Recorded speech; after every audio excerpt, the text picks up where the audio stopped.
Hey everyone, I've got another weird dinosaur game to show you. Area D, or Danger Island if you're a coward, is a shovelware FMV point-and-click adventure game released in 1997. It's a German-made, English-language budget title that gestures vaguely in the direction of Jurassic Park, and feels as though it stepped right out of an analogue horror series. The fact this isn't the first example of that extremely specific genre niche I've covered for the channel is honestly insane. I don't know how this has happened twice, but while I discovered Dinosaur's Mission Dino Camp after many minutes of painstaking research browsing the dinosaur tag on Steam, Area D made the first move when it jumped me on myabandonware.com. Sometimes you find the game, sometimes the game finds you. The moment I saw it, I had to know. What the hell is this? So let's find out. But before I get my hands into the guts of this game, we need to get it working. Area D sits right in that dead zone where it's basically incompatible with modern hardware, but there also aren't any quick workarounds like an emulator such as DOSBox. The only way we're getting it running is on a virtual machine. I did find one abandonware site that offered the game pre-packaged within a virtual machine, and it worked, but unfortunately the sound is kinda broken. In a really strange way too. Aside from the scream of static that would play every now and then, the sound effects would just fade away the longer I played until the game went completely silent. It was consistent across different machines with different operating systems too, so it seems to be a problem inherent to that copy of the game, and given one of the main reasons to play Area D is the campy performances, that wasn't going to work for me. So I bit the bullet and got my own virtual machine of Windows 98 in DOSBox X up and running to try the copy archived on myabandonware.com. A big thanks to Ursa, one of my patrons, for helping me through the setup. I'd never got a game running through a virtual machine before. I have no idea what I'm doing. It was a trip going back to this dinosaur of an operating system though. I remember thinking this hunk of junk ran fast back in the day. You know what? I'd still probably take it over Windows 11. Anyway, thankfully it worked. There were no problems with the sound, but there were a couple of visual issues instead. The in-game view box is already pretty small, but at certain points it would shrink again to half its size, reducing most of the screen to empty black void. This is apparently enough of a problem that the one and only guide I found for Area D uses it to let you know you're headed in the right direction at one point, so maybe it was present in the original release as well, I don't know, but it doesn't leave you with much to look at. Still, I'll take a tiny viewport over broken sound any day, so that's the version I'll be using for the video. I'll do what I can to edit around it, but it's gonna be a little scuffed. That's just part of the Area D charm, baby. Also, everything I make for the channel, and especially this video, is now made possible by the generous support of people on Patreon. I already mentioned Ursa helped me out with the troubleshooting, but Paranoid Android also helped translate some stuff from German, because while the whole game may be in English, the blurb on the back of the box very much is not. So thank you very much to them as well, and if you like what I do and want to see more, please consider donating. If you can't support monthly or just don't want to give Patreon money, Ko-Fi is also an option. And if financial support isn't possible but you still want to help the channel out, please like and subscribe, let me know what you think in the comments, and especially share the video around. Any engagement is greatly appreciated. Anyway, let's get to it. This is Area D. The game begins with this. It's not a menu, there are no options, it's just this image. And then, suddenly,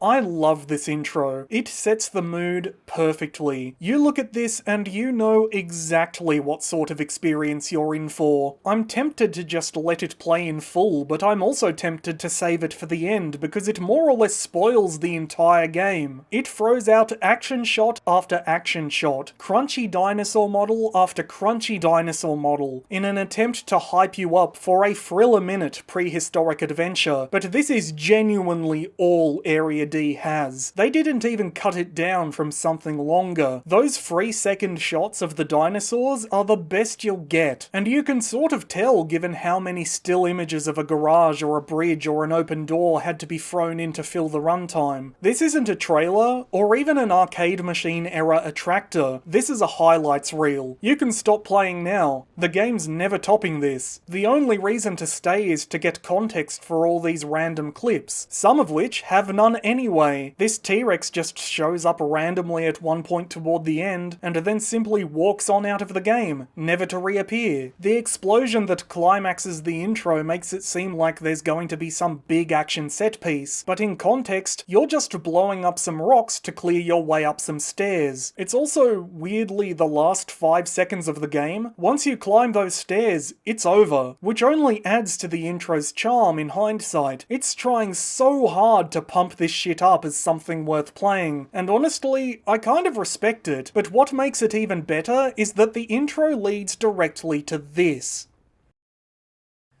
Dead fucking silence. You're just here now, in Area D, with some sort of pterodactyl flying overhead, and a broken crate in the distance. There's no opening cinematic, not even a text crawl to explain what we're doing or how we got here. The game just starts. You can get a little more context if you explore around. Taking a closer look at that crate implies it was some sort of accident that brought you here. Damn. The toolbox broke. Let's see. A raft. The radio broke too. This starts out good.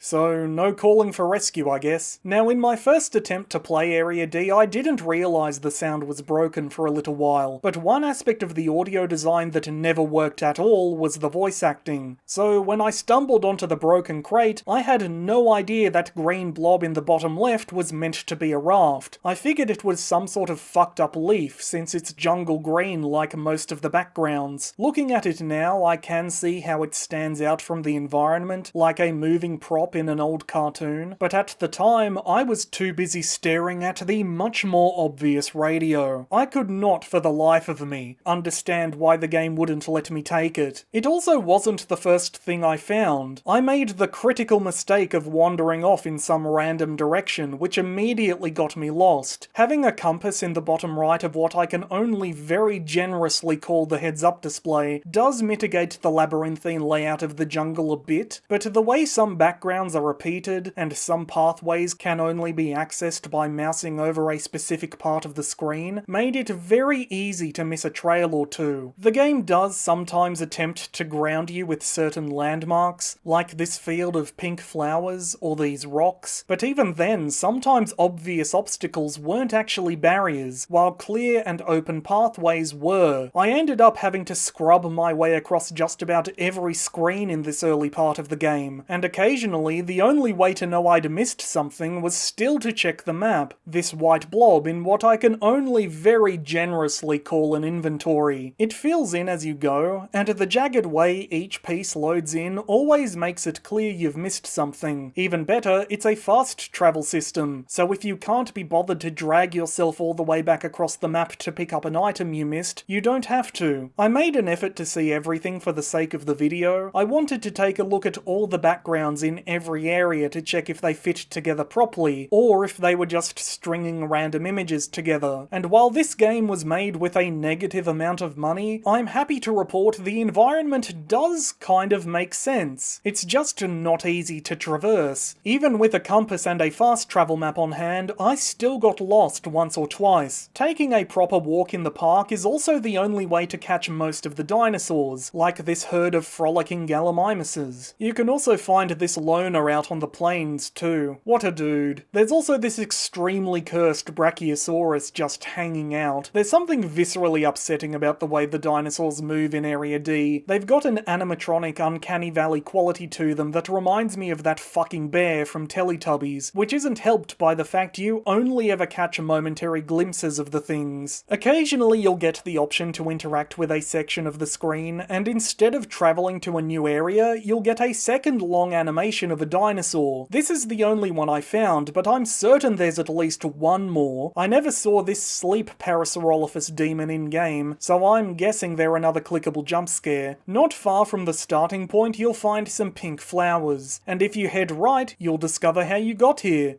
Oh, the helicopter is destroyed, but it doesn't look like it crashed.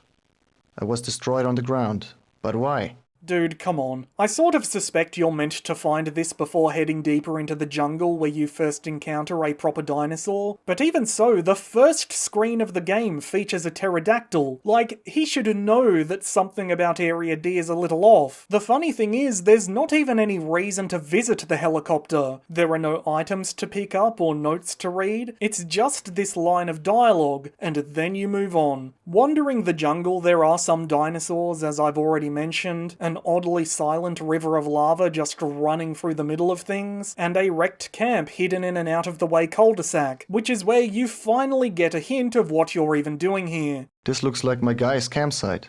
Man, it's a mess. So we're looking for someone, I guess, maybe. And now that I'm thinking about it, does that mean the helicopter we found was ours or theirs? Ultimately, I suppose it doesn't matter, but it does leave me very confused. The camp contains a few items you'll need to progress, not that you'd know it from first glance. The bright red shorts seem like an obvious pickup, however... No, this is just clothes.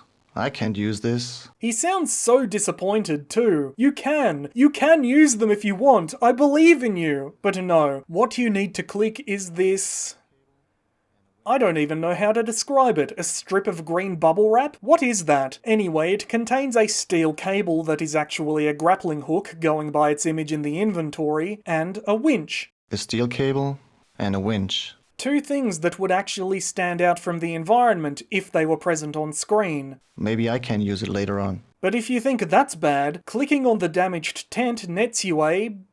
blob. I don't know what this is either, the player character doesn't comment on it. It just looks like a blob. Is it a sleeping bag? A tarp? Whatever it is, the material is strong enough to withstand direct contact with molten rock, because you use it as a bridge to cross the river of lava and continue deeper into the jungle. Do you have any idea how hot magma is? According to my very extensive research on the topic, it can reach temperatures at least as high as 1 degree Kelvin, which just raises more questions about what this thing even is. What was the team using it for? Who gives a shit about the dinosaurs when you've got this? The northern half of the jungle area might be around the same size as the south, but it feels bigger. It's certainly longer. Much of it runs in one straight, uninterrupted line, with a handful of short branching paths that offer the illusion of scale compared to the dense labyrinth in which you started. You still don't have much of an objective beside keep moving forward, so there's less opportunity to get lost, but the game does present you with a potential cruelty. Most of the pathways just lead you to a dead end.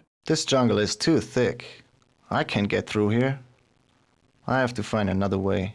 But one of them brings you to a broken bridge, which you can fix with your grappling hook winch combo, obviously, and on the other side, our hero says, I hope nothing big comes up to me right now. Which immediately summons a Triceratops to stomp in and kill you. At least I think it kills you. It just sort of walks at you and then the screen goes red.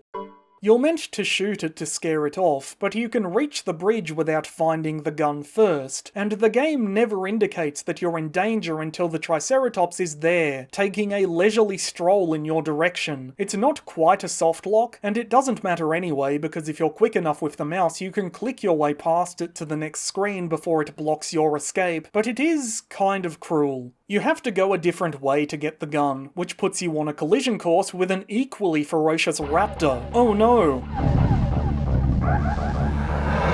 It comes strutting out of the jungle, ready to walk right on up and turn the screen red, when suddenly...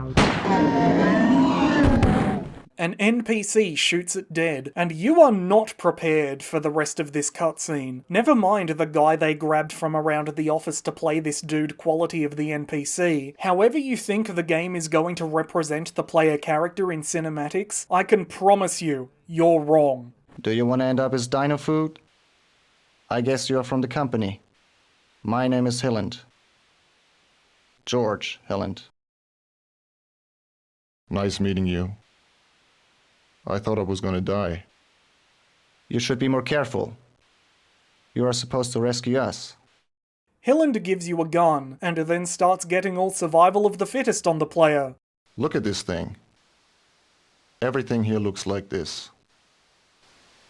And that was just a little one. Yesterday, I killed a monster. It wanted me for breakfast, but I showed him. Ha ha ha! You mean there are more? That's what I just said. He doesn't know where the rest of the team is, but my guess is they all got eaten by a Budgetosaurus. One survivor's better than none though, and the player character is downright enthusiastic about the possibility of leaving. I have orders to bring you back. Alive. And take these plant life samples. So let's go. I will not leave this place. You want what? I belong here. I'm staying. Nothing has ever scared me. What about the dinosaurs? This cutscene is fucking unhinged. A lot of that comes down to the translation. I'm pretty sure the acting would still be a little scuffed in the original German, but I guarantee the dialogue makes more sense. But even just the presentation, the long pauses between lines, the lack of any ambient noise or music, George Hilland introducing himself as though we should know who he is, the way the player character's voice is suddenly 10 octaves deeper, hell, the way the player character is represented visually, it's honestly inspired. You could not intentionally make a shitpost this good if you tried. This is the kind of accidental gold that only comes out of a sincere failure, like the voice acting from the original Resident Evil or the animations from the Zelda CDI games. This left me speechless, and the fact George Hilland never returns is just the cherry on top. He walks out of frame, and then he's gone. Incredible. I fucking love it. The funny thing is, as bizarre as this moment is, it actually does offer you a lot of exposition. We've been sent to rescue survivors, and also some plant samples. The company you all work for doesn't really get much focus, but those plant samples play a surprisingly prominent role in the late game, and at least we have some context to what's going on. But yeah, overall, this was a complete cognitive short circuit. This fried my brain, and then the game just keeps going like nothing weird happened. At least now you have the gun you need to ward off the Triceratops, and beyond it you come to Area D's first and worst puzzle. You need to get across this swamp, and the only way to do so is by hopping across these rocks. But if you click on the wrong place, you're going straight in the gunk. This is the first time the viewpoint shrank to half its size, which was bad enough, but it gets even worse when you realise most of the hitboxes on the rocks are relegated to teeny tiny slivers on the edges of the screen. I ended up jumping right into the goop multiple times trying to find a safe way to go, and that was on the first rock. Even once you figure out where the game wants you to click on screen, the sequence is 16 rocks long. What are we doing here? I don't even know what happens if you click on a wrong rock. I just looked up the solution in the guide and called it a day. That's a level of old game pedantry I do not have the patience to deal with anymore. It's so weird too, because none of the other puzzles in Area D are this convoluted or cruel. Honestly, they're pretty good for shovelware garbage, when they aren't just simple bring the right item to the right place sorts of affairs. Take this puzzle in the Outpost. You need a passcode to unlock this computer, but you can only input specific combinations of letters. Then you find this poster on the wall with a sequence of colours and accompanying letters. It doesn't just give you the answer, you still need to find where the first bit of the passcode appears in the sequence and then extrapolate from there, which was a lot of fun. Or take this locker a little further into the Outpost. You've got to input the correct sequence, but the note with the hint doesn't work. This is one of the only puzzle hints in the game you can send to your inventory, and at first I thought it was just the devs being generous enough not to force you to travel halfway around the building to look at it again, but the real reason is so you can rotate it, which you need to do to get the correct sequence. It might not be as intuitive as the computer passcode puzzle, but it's still more than I was expecting after the Swamp Rock Shuffle. It was a fun aha moment until the reality that I was going to have to cycle through every single iteration of the solution sank in, and even then it took a few attempts to get it right. I think think it might be randomized too, since the solution in the guide didn't work, but maybe I just did it wrong, or was clicking buttons too fast for a game made in Windows 95 to keep up. Unfortunately, the final big puzzle in the game is a return to moon logic insanity. All you need to do is get the electric current running through every single light, but even when I did that, nothing happened. When I first started the puzzle, hitting the button lit up the lights to let you know you were making progress, but after a while, that just stopped working for whatever reason. So all I could do was hit switches randomly and hope for the best. And eventually, it just solved itself. I think it got bored and gave up. I have no idea how to complete this properly. It's just a bit scuffed. Beyond the big set-piece puzzles, gameplay can mostly be summed up as you point and you click. Area D is an example of the genre at its most bare bones. You don't even get the option to inspect stuff around the environment. It's so basic that when the game does apply the gentlest touch of complexity to its mechanics, it comes off as unintuitive. Area D has no problem letting you use the grappling hook and winch separately to fix the bridge, but there's a later moment where you need to combine items in your inventory to progress. Indeed, you first need to strike a flame with the lighter by clicking on it before you can combine it with the aerosol can to create a flamethrower, but after that point, you never need to do any inventory management again. You can even leave the lighter lit until you need it again if you want. It's not like the black void is going to catch fire. Area D also isn't afraid to throw you into trial and error situations where the wrong decision can get you hit with... We already saw this with the Triceratops, though like I said, the irony of that encounter is that you can move on before it actually becomes dangerous. None of the others offer such a kindness. Pick the wrong way in this driving sequence? Fail to notice turning off the security systems released a raptor from its holding pen? Take too long to line up a shot with this very slow Tyrannosaur?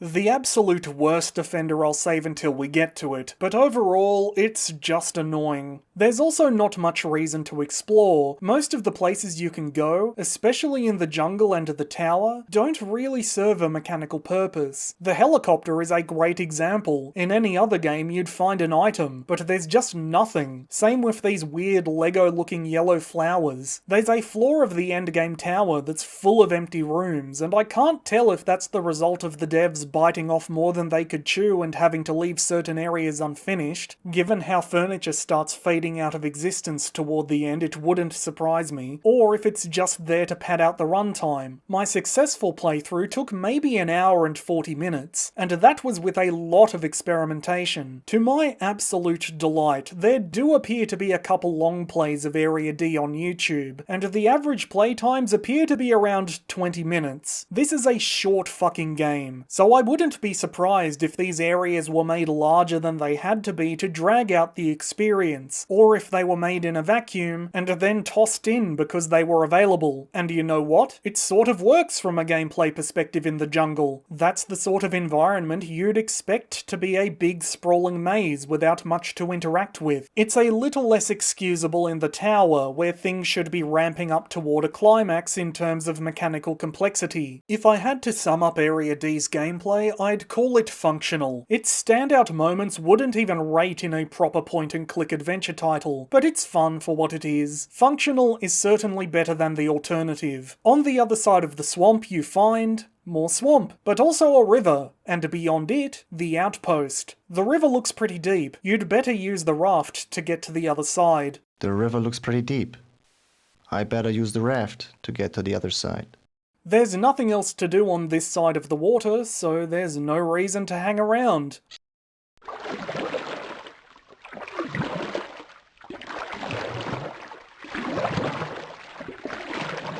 And here we are. The Outpost is Area D at its best. It's a small but dense package of exploration and puzzles that indulges in one of my favourite aspects of dinosaur media: abandoned buildings in the process of being swallowed by the jungle. It's not on the level of Trespasser or Dino Crisis 2. It's a little too soon for that level of decay to manifest, but it gets the vibe right. This place feels like it was evacuated in a hurry. There was no time to make the place tidy untidy on the way out. It's a cluttered mess of chairs and desks and research equipment left to moulder in the dark. The survivors were in such a panic they didn't even have time to jump behind the wheel of one of the jeeps in the garage, though at least there's an in-universe reason for that. Either the gauge is broken, or I have no gas. Filling up the tank to continue onward is actually the whole point of this area, since the plant samples you were sent to recover aren't here. That doesn't mean you're completely alone. There's a raptor just chilling in one of the Outpost's makeshift holding pens, and there's a huge bug blocking your way deeper into the building. Getting to the can of petrol is actually pretty simple. All you need to do is unlock the computer in the lab, which also nets you this report. Quote, "Today, I'm 3 days in the camp. I've seen a lot of dinosaurs. These beasts are very dangerous. I will go into the jungle now. I'm going to study the dinosaurs. Professor Malcolm." End quote. Another bit of mind flood writing that follows up the assault on your neurons with an unexpected Jurassic Park reference. I guess the dinos fucking got him too, because Professor Malcolm is never mentioned again. It completely shattered the image of the much better game I was projecting onto Area D too. When it shuts up, I can almost imagine I'm playing a Lost Dinosaur classic, because it nails the quiet and isolation of games like Trespasser. But the second Area D opens its mouth, that atmosphere turns to sand. This being the only written note in the game, I guess the developers took the opportunity to sneak in a cheeky little Jurassic Park reference where they could without having to create new assets for it, but the document primarily functions as a distraction for this line, quote, "Cage door unlocked," end quote. Think you could sneak that shit past me, RE Games? This isn't my first walk in the park, and when I saw that, I thought, did that just free the raptor on the other side of the building? It sure fucking did, and if you rush on over, it'll silently come in for a little smooch, and you'll be so overcome with euphoria, you'll instantly die.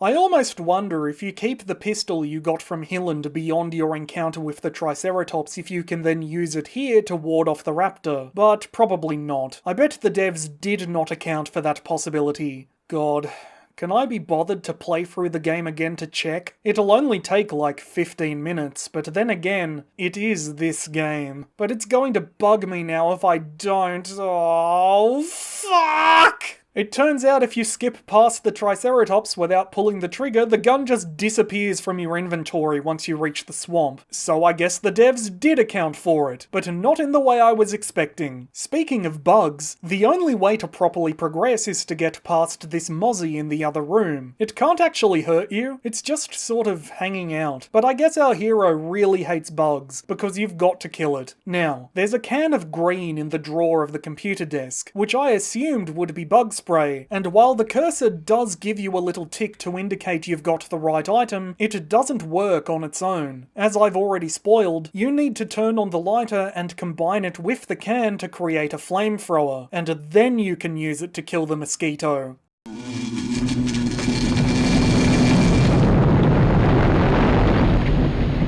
Beautiful. There's a little more of the Outpost to explore beyond Bugtown. I do really like the way the building's layout fits together actually. In a better game, I feel you'd be able to open the place up with shortcuts, but the way it is now is fine. The only thing really of note is the locker, which requires the amazing spinning piece of paper to unlock. Now that I'm thinking about it, is this a Jurassic Park reference too? No, that's silly. That's too much. Inside the locker is a rifle, which doesn't so much kill the raptor as deflect it off to one side. Whatever, it's gone. And your reward is the can of petrol you've been searching for since you arrived, which was being kept in the same cage as the raptor for some reason? Sure, whatever. And that's pretty much it for your stay at the Outpost, which I think is a shame because there's so much more of the building left to explore. You see this 3-story tower when you first arrive, but never even get the option to walk up to the door. It's a huge missed opportunity. I can't help but wonder what's in there, and I feel like it's kind of weird the player character never even comments on it, given the mission is to both rescue survivors and recover the company's precious plant samples. What if they're in that part of the Outpost? They aren't, but what if they were? What if Professor Malcolm's hiding just on the other side of the door waiting to be saved? Imagine all the moon logic puzzles and shitty instant fail states that part of the building could hold. Once again, I find myself thinking of a better game than the one I'm playing. At least your exit from the Outpost is less annoying than your escape from the jungle. In a turn of events that may well shock you, Area D doesn't feature a proper driving sequence. Instead, every so often you're presented with multiple ways to go, and if you choose the wrong one, the Jeep doesn't even crash or anything. After a while, the Raptor just pops up again like, haha, caught ya! As far as I'm aware, there's no way to actually predict which option is the correct one, other than to assume the developers wouldn't repeat the same choice multiple times, and they don't. Going left, straight ahead, and then right gets you through the set piece without issue. Any longer than that and I'd think it was a little too cruel, like the swamp, but with only 3 steps, it's not too bad. And at least it adds a little tension as you wait for the animation to play out. If this truly was a modern day analog horror game, you just know there'd be a jump scare somewhere in here. Analog horror is the vibe I get all through Area D. This didn't look good even at release, but time has offered the game a strange sort of anti-charm that I can't help but find compelling. There's just something about early 3D shovelware that tickles the fight or flight response, be it the cheap plastic quality of the environments or the haunted puppet style of animation. Something about it just looks off, yet I still found myself seeking out every corner of the map to give it a squeeze. Because some amount of intent and creativity did go into Area D in spite of its non-existent budget, and it was fascinating to see that on screen. The jungle fits together when you spin in place, landmarks get closer as you approach them, dinosaurs jump out every now and then to keep things interesting. It's not perfect, it's easy to miss important passageways, and that's just as true within the much smaller Outpost interior as it is between the trees of the jungle, but it was enough to keep me invested in seeing where the game would take me next. Even though each area is internally consistent, I don't know if they were planned out for this game specifically. Area D isn't an asset flip in the modern sense of the term, but it has the vibe of one, as though the developers stitched together the game's 3 acts from pre-existing resources. Indeed, the credits revealed some objects in the game were built by Gruppo Iride out of Italy. The ancient tower filled with modern technology that makes up the final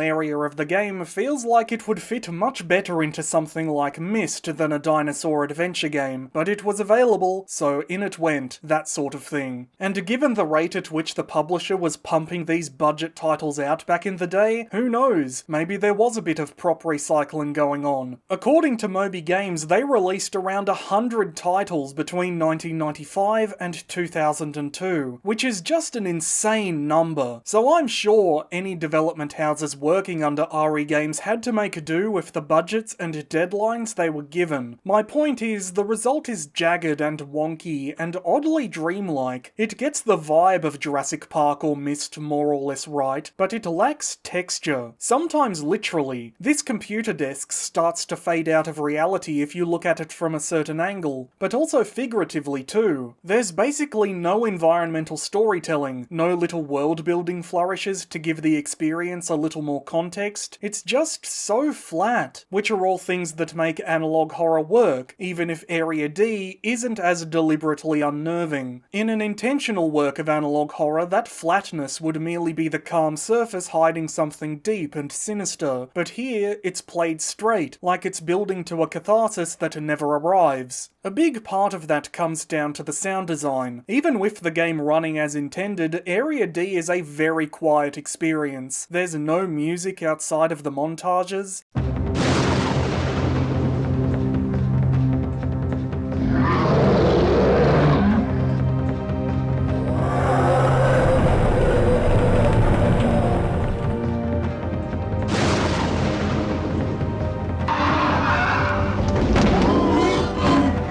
And the only ambient noises are the few seconds of birdsong that play between the long minutes of silence.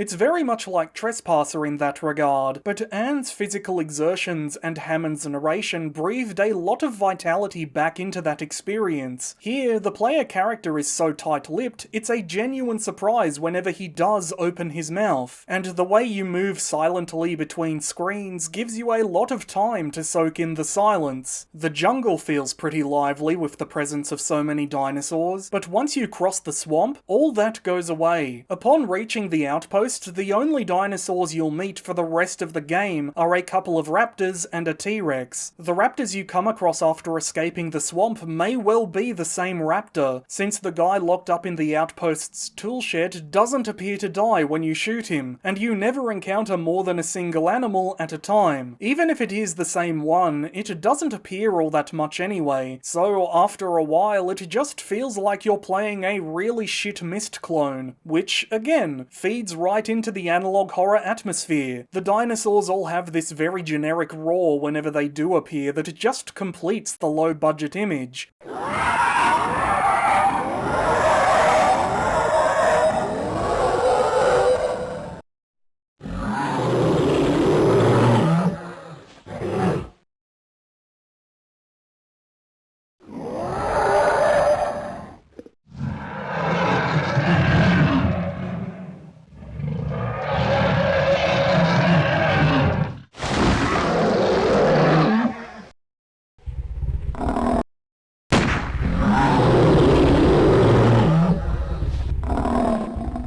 I have no idea what this sound actually is, but it used to be everywhere back in the 90s. If you had a monster, a dragon, a dinosaur, it was making this noise, so its inclusion here in Area D only adds to its janky charm. The rest of the sound effects are equally as abrasive, from the endless buzzing of Big Mosquito,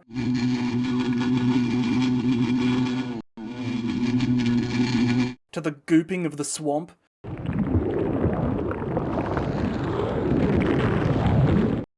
to the glug glug glug of the Jeep's petrol tank filling up.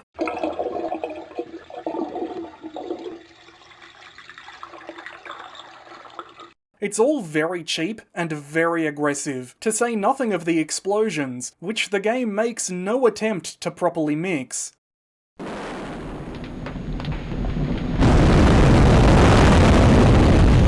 The one aspect of the presentation that holds Area D back from falling right into the uncanny valley completely is, of course, the full-motion video cinematics. There's really no other reason to play the game today. They made the whole experience worth it. Something about the original bad writing, flattened by a couple of bad performances, which are themselves crushed underneath an awkward English translation, loops it around from trash to treasure. And we haven't even got to the best of them yet. George Hilland and the player character look like they were grabbed from around the office to film a couple minutes of 240p material while on their lunch breaks, though at least in the former's case, the look fits the fiction of the character being a massive nerd thrust into a fight for survival. The outfit, the ponytail, the beard, the way he's trying so hard to be cool, it's perfect. And I still cannot get over the way they chose to film the player character. I was genuinely tempted to throw on a costume and do the same for the review because it's just so bizarre. In context, it's really funny, but with just a few subtle changes, I think you could make it into something creepy. Imagine this buried under VHS fuzz and an ominous drone while the guy rattles off vague information about anomalies. Almost, but not quite ever turning to face the camera. But the best character is easily Susan Keane, who you meet in the tower. The actress they got for the English dub is still pretty bad.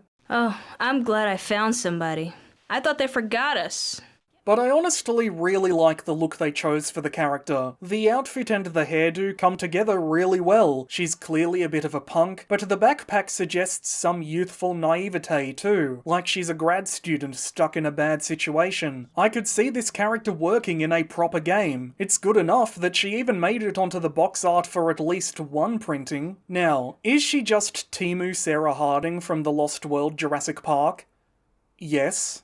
But so what? And even if the presence of real people didn't drag Area D out the other end of the uncanny valley, the voice acting definitely does. I'm pretty sure there are only two for the English dub, one man and one woman, and as we've heard, neither are particularly great. If the guy didn't have a very noticeable accent and it weren't so old, I'd almost wonder if the English dub was the output of text-to-speech, because there are some line reads that almost sound like they were performed by Microsoft Sam. Just cool down for a second.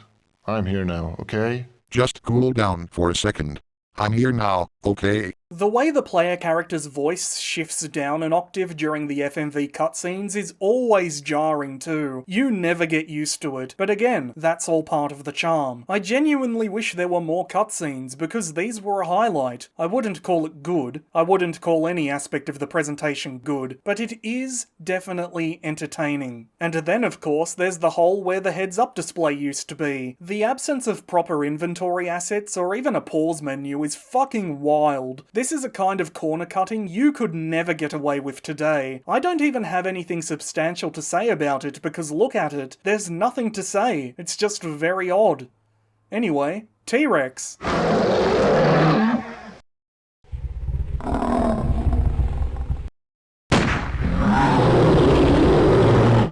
Goodo. It still never comes back. The tower is the final act of Area D, and strange as it is to find out here in the jungle, it's definitely got atmosphere. The dark corridors juxtaposed with the light shining in through the windows, at least before you get the power on, the storm boiling away outside as you explore the empty corridors.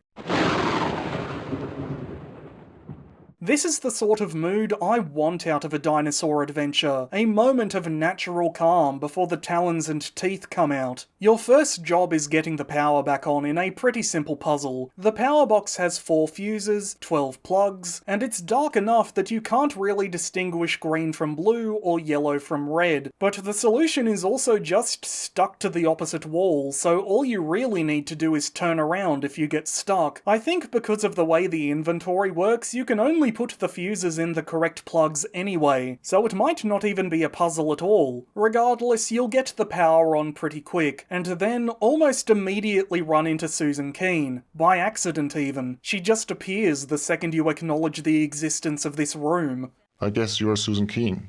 We will make it. Get me out of here. I want to leave. What about plant life samples? Did you get some?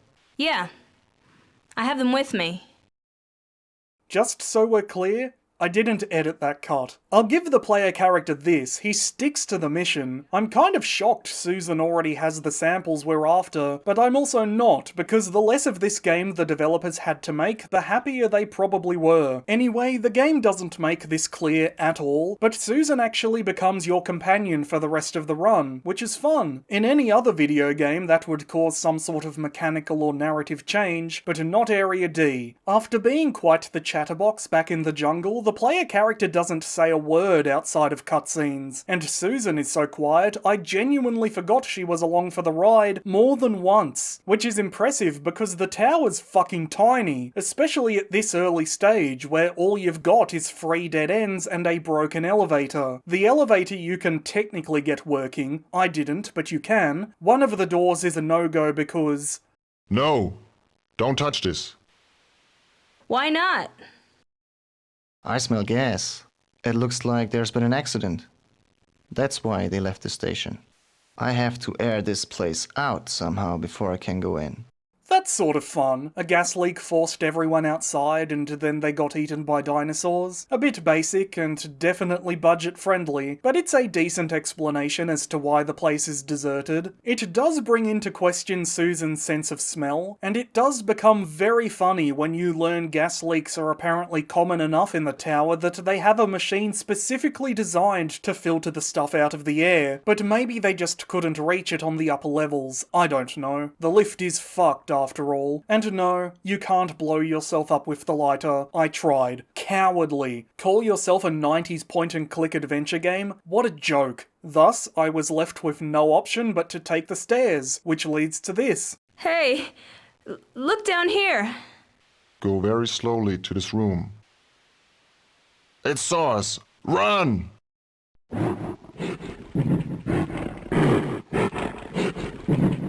The second this cutscene ends, a countdown begins. You have maybe 10 seconds to find a hiding spot, otherwise...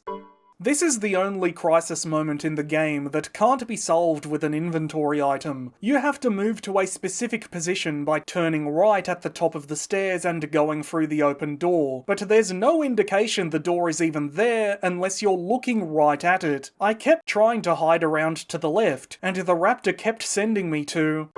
It's probably the cruelest the game gets, though having the option to save scum certainly lessens the sting. And your reward? Absolute binema.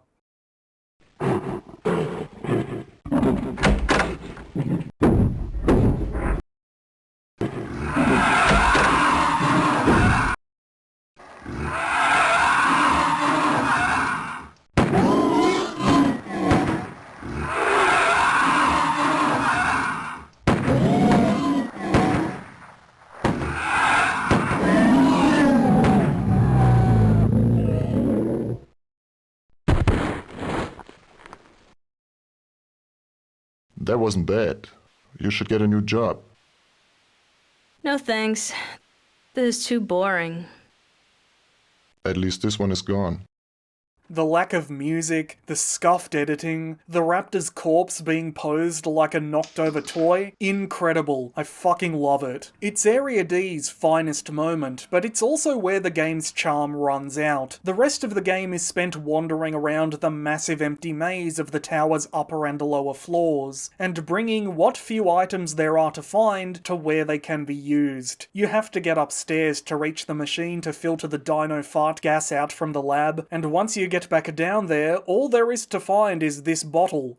That's it. That's the culmination of your time in the tower. This circular room is very fun though, even if it doesn't lead to anything. Anyway, the reason you need the bottle is so you can shatter it on this explosive cylinder and then set the contents on fire in order to unblock this collapsed passageway. Which is an insane plan, even by the standards of 90s adventure games, but I'll be damned if it doesn't work. And then the game just ends. We almost get a glimpse of our hero's face as he escorts Susan to the safety of a rescue helicopter, though the camera operator clearly had other things on their mind. We get a to be continued, and then another montage, though at least it gives you the chance to see more of the game at a higher resolution. Now, I have several thoughts about the ending, first among them being, to be continued, with all due respect, fuck off. Who were you trying to kid? But a close second has to be, how does this keep happening? This is like the 7th dinosaur game I've covered for the channel to end. Sorry, that's incorrect. To stop like this. I guess it's nice to know shovelware hasn't changed all that much in 30 years, but Jesus Christ, at this point I'm starting to think any dinosaur game that isn't a park builder is just cursed. Anyway, it's normally here that I'd take a closer look at the story, but let's be real with each other. There's no exposition, there's very little characterization, it's got good pacing, it follows a decent 3-act structure, and the central goal of finding some plant samples while rescuing survivors remains the focus throughout, so on a technical level, technically speaking, there is a story, but it doesn't build to anything. That's why I like to think the raptor from the Outpost is also the raptor you encounter in the Jeep and the tower, because that, at least, builds a little tension capped with one hell of a janky climax. But otherwise, the player character takes everything that happens to him in stride, and then it's right on to the next plot beat.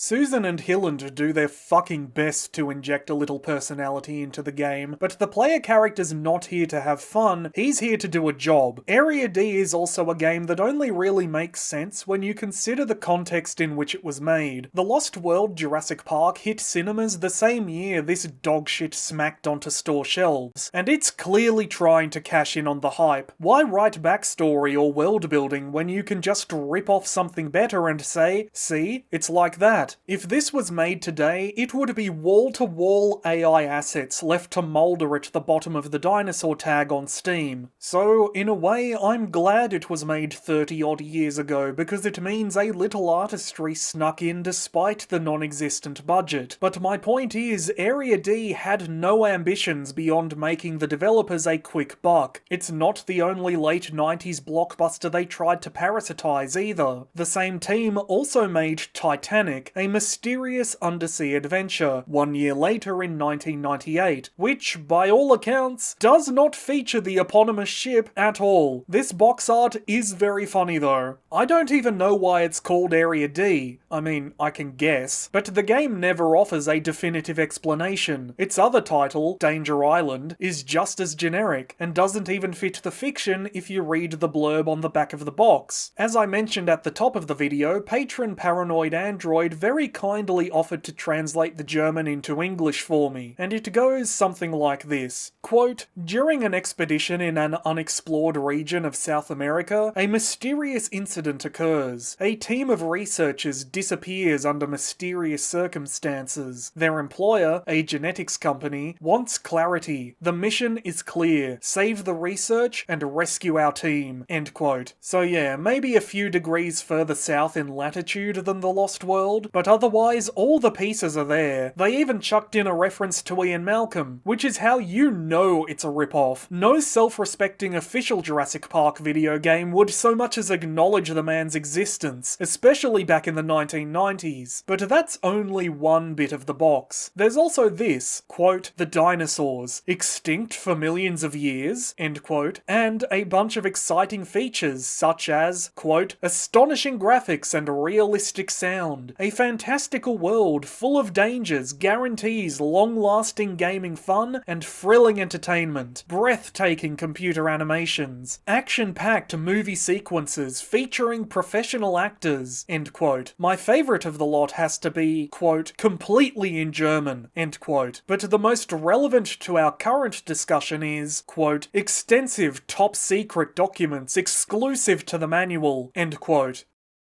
Oh no. I chose to cover Area D because so often with these older games I fall down a bottomless pit of research that ends up bloating the projects out of proportion and pushing the bigger videos further down the production line. So this time I was like, no, I'm going to find something old, something short, something that the world has completely forgotten, so there's no chance of tripping down another rabbit hole. But here we are. Sometimes you find the game, sometimes the game finds you. And I did look for it just to be certain, but no luck. Area D's manual appears to be lost to time. And I know whatever top secret documents the devs put in there are probably just as bare bones as everything else about Area D. They're obviously in the manual because there was no time or money to add them into the actual game, but I still can't help but imagine, what would they even look like? I wonder if that's where you're meant to learn about George Hilland, since he introduces himself like he's hot shit, but from the player's perspective, he's just a dude. The guide I found suggests that might be the case, but I guess we'll never know, unless anyone watching happens to have an old copy rattling around the back of a cupboard somewhere, in which case, let me know. What top secret documents am I missing out on? I do at least know what happened to the publisher, RE Games. They went bankrupt in 2002. But surprisingly the developers didn't. Dosh Design is still around today, albeit as a 3D modelling company rather than a game developer. Area D feels like an asset flip, so I guess it only makes sense the developer then became a 3D asset shop, though their ambitions reach a little higher than an appearance in 10,000 low-budget Steam games nobody will ever play, which is not how I expected this story to end, but here we are. Moby Games also inexplicably has a couple of German reviews for Area D archived on their website, so I had Paranoid Android translate them too in the hopes they might hold some answers. And while they didn't clear up anything about the game itself, one did present an interesting theory. Quote, "The extinction of the dinosaurs is connected to an eddy in the space-time continuum. Some kind of coincidence transported a laptop with a freshly installed copy of Area D back into the Cretaceous period. A group of brontosauruses gathered curiously around the strange-looking object, passing away shortly after in a fit of laughter. The monotone dialogue and absurd antics of the professional actors drove them to death. The lives of the rest of the Saurian inhabitants were taken by the obscure puzzles. My conclusion? Not a volcanic eruption or a meteor killed the dinosaurs. No, Area D wiped them out." End quote.